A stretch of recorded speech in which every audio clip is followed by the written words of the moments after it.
So especially when you're talking about cloud, there's certain security standards that you want to make sure it's following.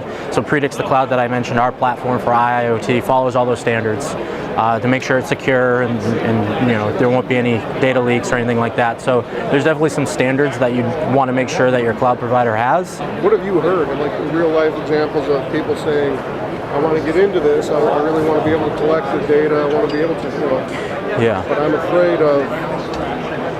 Yeah, especially when you talk about cloud, that's the number one concern. So I was a analyst at Aberdeen Group before I started at GE, and we'd do surveys all the time. That we'd always ask, what's your number one roadblock or hesitance to move to the cloud? And it's always security. It was like 75% of respondents said it was their top issue. So that's the biggest thing when moving to the cloud, and moving towards the industrial Internet of Things and an open connected factory. You got to make sure it's secure.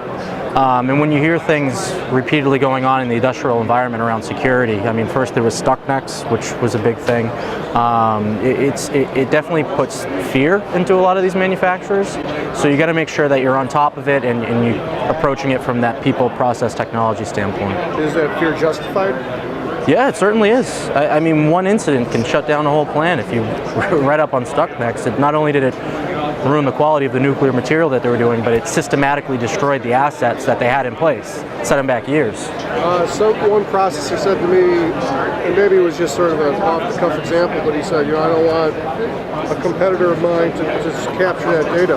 Is that possible? I mean, I don't know.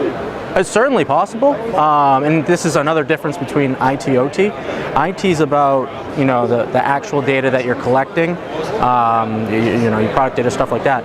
The OT side is protecting the processes themselves and the physical assets. So there's some differences between the two, but it's definitely a possibility for competitors or non-competitors, so just malicious attacks, to get to your data and figure it out. Getting to that IP.